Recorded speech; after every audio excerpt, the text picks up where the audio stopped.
Buenos días muchachos, vamos a continuar con las clases de Historia Universal y hoy vamos a trabajar uno de los temas más importantes de la Edad Media. Vamos a hablar de uno de los imperios en la parte occidental de Europa que va a llegar a tener una gran importancia.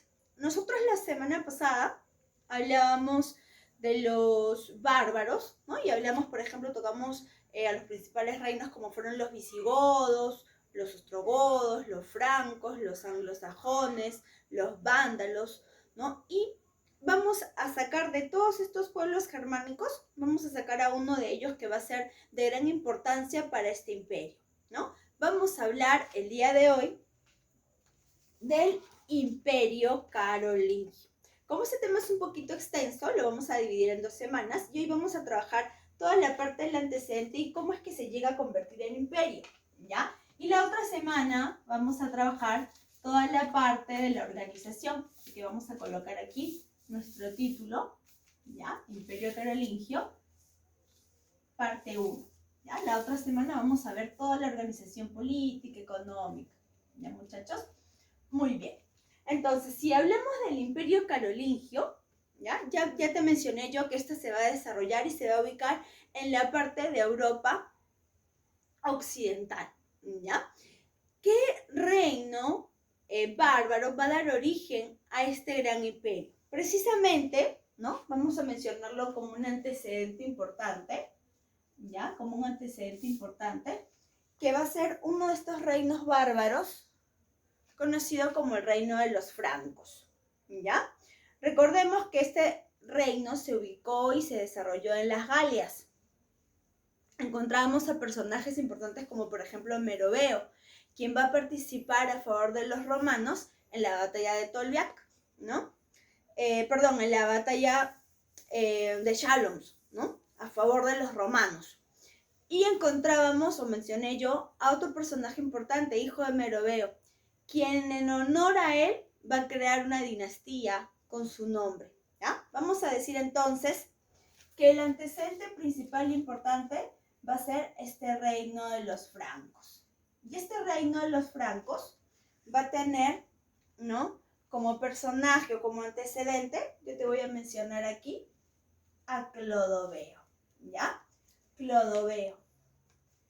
Este personaje que va a ser de suma importancia, ¿ya? ¿Por qué va a ser importante Clodoveo? Porque él, primero, va a crear esta dinastía conocida como la dinastía merovingia, en honor a su papá, a Meroveo. Lo va a admirar, ¿no? Va a considerar que va a ser, digamos, de suma importancia para este reino y va a crear esta nueva dinastía, la dinastía merovingia, ¿ya? Él va a establecer como capital de este reino de los francos, va a establecer la ciudad de París, ¿ya? La va a considerar la capital, la ciudad de París.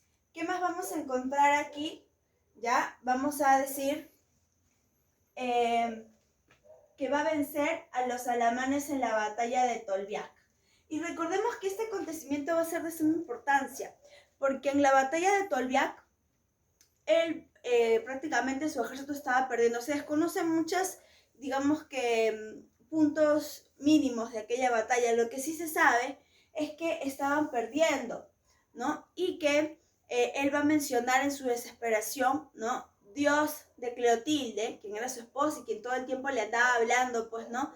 De el Dios de los cristianos, ¿no? Dios de Cleotilde, si existes, ayúdame a salir victorioso, ¿no? Y de esta manera es que va a lograr, pues, realizar unas hazañas, ¿no? Mediante el cual los alemanes pensaban que se estaban retirando y pues ellos van a vencer. Por esa razón es que él va a regresar a París y no solamente se va a bautizar él, sino que va a bautizar a todo su ejército. Ya se bautizó y obligó a su ejército a adoptar el cristianismo. Ya aquí lo vamos a tener.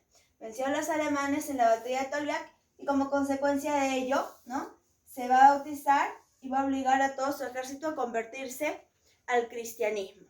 ¿Ya, muchachos? A ver, vamos a unir todas estas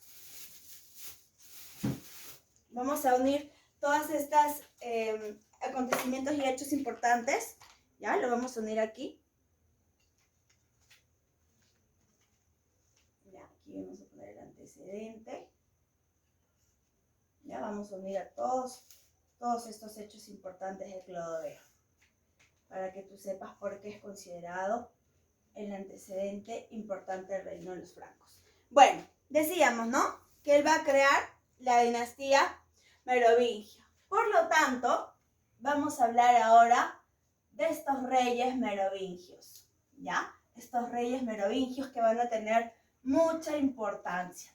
¿Ya? Estos reyes merovingios van a lograr conquistar y tener bajo sus dominios, ¿ya?, muchos territorios, como por ejemplo Borgoña, y ahorita los vamos a unir, Borgoña, Aquitania, Austrasia, Neustria, ya vamos a poner aquí, Aquitania, Austrasia y Neustria, ya, todos estos territorios. Pero ojo, no te olvides que sigue siendo considerada la capital París de estos territorios, ¿ya? Más adelante ya vamos a ver que cuando este territorio se convierta en imperio va a pasar recién a ser la capital Aquitania, ¿ya? Esto lo vamos a ver más adelante. La otra semana lo vamos a mencionar con detalle. ¿Ya, muchachos? Entonces vamos a nombrar aquí, vamos a colocar, listo. Todos estos territorios van a dominar, pero se dice que esta grandeza de estos reyes merovingios iba ligado al carácter de Clodoveo. Por eso es que va a ocurrir un detalle, porque cuando Clodoveo muere, ¿ya?, al morir Clodoveo, estos reyes merovingios van a ser conocidos en la historia y van a pasar a llamarse reyes holgazanes. Tú te preguntarás, Miss, ¿por qué se van a llamar reyes holgazanes? Porque empezaron a derivar todas sus tareas y sus funciones a sus mayordomos. Ellos dejaron de encargarse de sus asuntos para dejarlo todo en manos de sus mayordomos. Entonces, ellos se quedaban en palacio descansando, disfrutando de los vinos, la comida, ¿no? Mientras que encargaban a sus mayordomos que ellos cobraran los impuestos, que se encargaran de evitar que fueran invadidos, que ampliaran territorios. Entonces, mientras que ellos se quedaban en palacio descansando. Entonces, estos reyes merovingios, a la muerte de Clodoveo,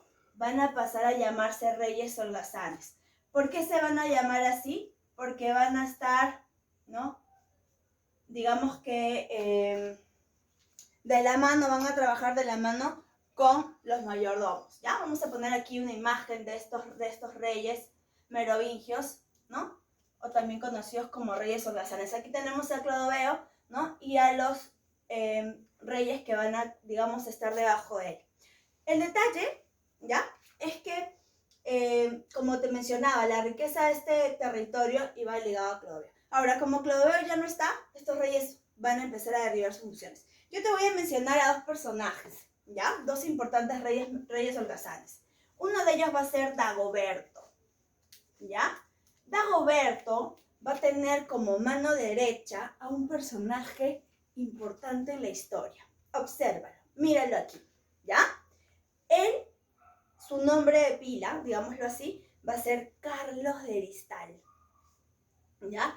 Y yo sé que de repente por ahí todos se escuchó hablar un poquito de él. Carlos de Heristal, Carlos de Heristal, pero yo lo conozco con otro nombre, Miss. Claro, este personaje es conocido también como el Martillo de Francia.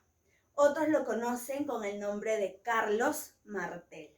¿Por qué? Ahorita vamos a mencionar. Entonces, Dagoberto, este rey merovingio, este rey holgazán, va a encargar todo en manos de Carlos de Heristal, ¿no? Tú te vas a encargar de hacer todo porque él estaba muy ocupado, pues, ¿no?, en palacio, y le va a encargar todo, pues, a Dagoberto. Aquí vamos a poner, Dagoberto va a ser, ¿no?, el mayordomo de Dagoberto. Ya está. Ahora, vamos a colocar aquí entonces. Él es conocido también como Carlos Martel. así se le conoce en la historia, Carlos Martel, ¿ya? O también se le llama el martillo de Francia. Cualquiera de estos dos nombres hace referencia a Carlos Aristal. Ahora, ¿por qué me es importante este personaje? Miren, en la historia, nosotros vamos a decir, ¿no?, que la iglesia siempre ha cumplido un papel muy importante, ¿no?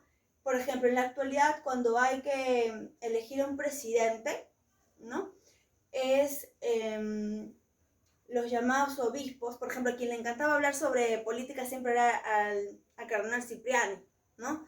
Y en todas sus celebraciones siempre pedía y oraba, cuando iban a haber elecciones, pues que iluminara a la población, que pudieran elegir. Y es que siempre la política, ¿no?, y la religión o la fe ha ido de la mano. ¿Por qué? Precisamente aquí vamos a tener hoy la explicación. Este personaje es conocido en la historia como el defensor del cristianismo. ¿Por qué? Porque los árabes, que nosotros vamos a ver más adelante, los árabes estaban en un momento de expansión. Ya habían llegado, ¿no?, ellos van a llegar a tomar parte de la península ibérica, parte del territorio de los visigodos. La semana pasada nosotros mencionamos, ¿no?, derrotaron a don Rodrigo, el último visigodo, en la batalla de Guadalete. Y ahora estaban en proceso de apoderarse de los territorios de Francia. Él va a tener la misión de impedirlo. ¿Cuál va a ser la batalla que lo va a llevar, digamos, a coronarse con fama y a ser llamado como Carlos Martel o el martillo de Francia? La batalla de Poitiers, ¿ya? Cuidado, porque hay dos batallas de Poitiers. Esta va a ocurrir en el año 738 aproximadamente, ¿ya? La otra va a ocurrir ya en el año 1348, que está dentro del contexto de la Guerra de los 100 años, ¿ya? Pero esta batalla de Poitiers va a ser importante porque los alemanes, ¿ya?, los árabes, perdón, van a estar dispuestos a invadir y a tomar territorio de Francia. Y con ello ya se iban, digamos, a apoderar prácticamente de toda Europa occidental, porque ya tenían territorios en la parte de Oriente. Entonces, el detalle es que aquí tenían ellos que evitar, ¿no?, que se expandieran, que tuvieran, digamos, el control de la parte de Europa de Occidente. Entonces, Carlos Martel, con todo ese ejército, se dice que su ejército tenía y manejaba armas de caballería, pero los árabes eran grandes, ¿no?, guerreros de caballería, pues. Mientras que unos manejaban unas cuantas armas, los otros sí estaban preparados, porque recordemos que las armas de los árabes eran mucho más fuertes y mucho más preparadas que la de los francos, a pesar de que ellos eran un gran ejército y, digamos, tenían un buen camino militar, ¿no? Entonces, ¿cuál va a ser aquí? Se dice que fueron 6 días que han estado, digamos, que esperando el ataque uno del otro, ¿no? Ninguno de los dos da el primer paso, ¿no? Sin embargo, ya habían estado analizando todos los detalles. Y a pesar de que los árabes tenían buenos armamentos, no estaban preparados para el frío que estaba en ese momento en la parte de Europa Occidente, ¿ya? Entonces, aquí, cuando los árabes en el 7º día se van a atrever, pues, ¿no?, y van a dar el primer paso, y van a iniciar, y se dice que ellos van, con todo el ejército de Carlos de Aristal, van a resistir y van a dar la talla para el ejército de los árabes, de tal manera que él va a quedar en pie, ¿no?, y con un martillo en la mano sobre su caballo va a empezar a derribar la cabeza de los árabes, y entre ellas del líder de los árabes. Y por eso es que a él se le va a colocar el sobrenombre del martillo de Francia. Defendió, ¿no es cierto?, impidió que los árabes tomaran el territorio. Es más, se dice que ellos se retiraron de noche, porque ellos, digamos, la batalla termina, se rinden, y ellos, ¿no?, se retiraron cada ejército, y los francos pues pensaron que al día siguiente todavía los encontrarían ahí. Sin embargo, no había ningún árabe, y se dice pues que fue ellos mismos en la noche, ¿no?, se retiraron. Entonces, a él se le conoce como el defensor del cristianismo, ¿ya? Él detiene el avance árabe, entonces, en la batalla de Poitiers, ¿ya? Y va a ser considerado, por esa razón, ¿no?, el defensor del cristianismo. Muchachos, dentro de los males, digamos que llegó el mal menor, ¿no? Y lo digo de esta manera porque cuando llegaron aquí los españoles, causaron mucha desgracia, mucho desastre, ¿no? En nuestro país, que a veces no nos lo cuentan así, ¿no? Empezando por Cristóbal Colón y terminando, ¿no? Con Pizarro, Almagro, ¿no? Y Hernando de Luque, ¿no? Ellos llegaron aquí, si bien es cierto, a cristianizar, ¿no? Por ejemplo, para que Colón pudiera abusar, ¿no? De las mujeres, de los hombres, ¿no? Indígenas, evitó bautizarlos, porque la Biblia decía, pues, ¿no? Que a un cristiano no se le podía hacer rey, entonces no los bautizaba. Entonces ellos jugaban, digamos, con estas leyes. ¿Por qué digo entre los males menores? Porque si él no hubiera impedido que el cristianismo, que los árabes tomaran el territorio, probablemente toda Europa hubiera absorbido el Islam. Y cuando los españoles hubieran llegado aquí a América, no hubieran traído el cristianismo, sino el Islam, ¿no? Y tú sabes que ellos tienen sus creencias muy radicales, se respetan, ¿no? Vamos entonces a decir aquí, ¿ya? Dagoberto, rey holgazán, rey de la dinastía merovingia, va a tener su mano derecha, que va a ser Carlos de Ristal, conocido como Carlos Martel, ¿no? Llamado el Martillo de Francia. Él va a enfrentarse, ¿no? A los árabes en la batalla de Poitiers, y por esa razón es que se le va a considerar, ¿no? El defensor del cristianismo. Ya está. Y vamos a hablar, de frente me voy a pasar, ¿no? Al último rey holgazán. Él va a ser Childérico III, último rey holgazán. ¿Por qué, Miss? Porque Carlos de Ristal va a tener su hijito, ¿ya? Este personaje que tú observas aquí. Él va a ser su hijito. Un personaje de poca estatura, pero con una inteligencia. Lo que no lo tenía de tamaño, lo tenía de inteligencia. Algunos dicen que su espada era mucho más grande que él, ¿no? Este personaje va a ser hijo de Carlos de Ristal. Y él va a observar, pues, ¿no? Si nosotros hacemos todo el trabajo, nosotros somos quienes cobramos los impuestos, hacemos que los campesinos trabajen la tierra para llevar los productos, ¿no? Nosotros somos quienes defendemos los territorios para no ser invadidos. ¿Por qué todos los logros se los tienen que llevar y los beneficios los reyes y no hacen nada, ¿no? Así que Childérico, quien tenía su mayordomo, y este personaje va a ser Pipino el Breve, ¿ya? Este personaje va a terminar sacando del poder a Childérico III, ¿ya? Vamos a ponerle aquí, ya está. Él va a ser su mayordomo, ¿ya? Childérico III va a ser el último rey holgazán. Él va a ser el último rey holgazán. Y Pipino el Breve, entonces, va a ser quien derroque al rey Childérico III. Él lo va a derrocar, lo va a sacar del poder. Ahora, él va a tener el apoyo de la iglesia. ¿Por qué? Porque se dice que en ese entonces, entre las invasiones que venían y que, digamos, estaban, digamos, siendo víctimas toda la parte del territorio de los francos, ¿no? Van a tomar parte de los territorios de la iglesia. Y entonces, ¿no? El Papa Zacarías, ¿no? Va a estar desesperado y va a pedirle, pues, ayuda, ¿no? A Pipino, al ejército, ¿no? Al ejército de los francos. Entonces, ellos van a enfrentarse. Y Pipino dice, bueno, es el momento, ¿no? Es el momento en el que yo tengo que aprovechar. Entonces, no te preocupes, ¿no? Todo mi ejército a tu servicio, y van a ir a enfrentarse. Van a recuperar las tierras y no se las van a quedar ellos. ¿Qué va a hacer Pipino inteligentemente? Esas tierras se las va a regalar al Papa. Grave error. Chicos, desde ese momento va a haber un lazo que no se ha podido romper hasta el día de hoy entre la iglesia y la política, entre la religión y la política, lo que te mencionaba hace un rato. ¿Por qué? Porque mira, él sin querer le va a entregar poder económico y político al Papa, lo va a convertir en un señor feudal. ¿Qué significa esto? Que va a poseer tierras. Y si de repente tú conoces un poquito de religión, ¿no? De la iglesia, sabemos pero los miembros de la iglesia no tienen que realizar votos de pobreza, votos de castidad.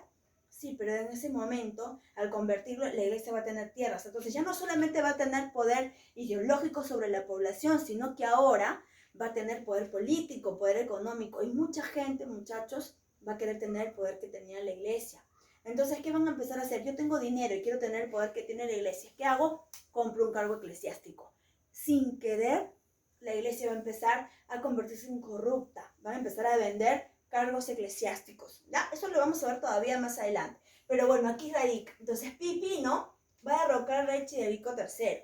¿Ya? Y va a luchar contra los lombardos. Luchó contra los lombardos. ¿Ya? Al vencerlos, estos territorios que va a lograr conquistar, se los va a entregar. A la muerte del Papa Zacarías va a estar el Papa Esteban II, y es él a quien le va a entregar las tierras Pipino. A este acontecimiento se le conoce como la donación de Pipino, ¿ya? Lo convierte en un señor feudal el Papa. Y el Papa, en agradecimiento, lo va a llamar, o lo va a coronar, ¿ya? Rey de los francos lo va a coronar. Así lo va a llamar, el rey de los francos. Pipino, entonces, vamos a colocar aquí, ¿ya? Vamos a colocar aquí. Lo va a llamar rey de los francos. Ahora, él va a crear, vamos a ponerlo aquí, una nueva dinastía, la dinastía carolingia, porque al derrocar a Childerico se acabaron los merovingios, y a partir de entonces, ahora, vamos a hablar de la dinastía carolingia. Ya estábamos entrando a este llamado imperio, ¿no? Él va a tener dos hijitos, Carlos y Carlomán. Se dice que por azares de la vida, ¿ya? Por azares de la vida, Carlos va a morir y solamente va a quedar Carlomán, ¿no? Se dice que eso fue algo afortunado, porque de no haber sido así, probablemente se hubiera generado una guerra civil entre ellos. ¿Quién es este personaje que queda? Carlomán, quien luego en la historia va a ser llamado Carlomagno. ¿Por qué Mig? ¿Por qué se va a llamar Carlomagno? ¿Ya? Ahorita vamos a ver. Mira, él se dice que o esta dinastía carolingia, va a tener el control de varios territorios, como por ejemplo Austria, ¿no? Italia, Germania, ¿ya? Estos territorios van a ser controlados. ¿Ya? Van a ser controlados. Vamos a poner acá. Ya está. Ahora, Carlomagno, ¿ya? Quien va a lograr el control de todos estos territorios y va a formar un gran imperio, que nosotros vamos a ver con detalle cómo lo va a organizar, ¿ya? Va a derrotar a los lombardos, ¿ya? Él derrotó a los lombardos. Y si bien es cierto, aquí él luchó contra ellos, él los logró derrotar definitivamente. Al lado o al extremo de que se coronó como rey de los lombardos. Ahora, él va a tener el mismo pensamiento que su padre, ¿no? Va a estar de acuerdo con Pipino en que la iglesia tiene de todas maneras un poder importante y que les conviene tenerlos de aliados. Pero él le va a querer poner un plus a sus territorios. No solamente quiere que todos sean cristianos y tener el poder de la iglesia, sino que todos tengan derecho a la educación, ¿ya? Y por eso es que él va a crear escuelas. Pero eso lo vamos a mencionar la semana que viene, ¿ya? Ahora, él va a combatir a los sarracenos, eslavos, sajones, ¿ya? A todos ellos. Y por eso es que el Papa, ¿ya? León III, lo va a llamar o lo va a nombrar emperador. Lo va a nombrar emperador. Este personaje, muchachos, va a lograr expandir todos sus territorios, ¿ya? ¿No? Hasta controlar, vamos a ponerlo aquí para que se entienda mejor, ¿ya? Va hasta controlar Germania, Austrasia, ¿ya? Vamos a ponerlo aquí. Austria e Italia.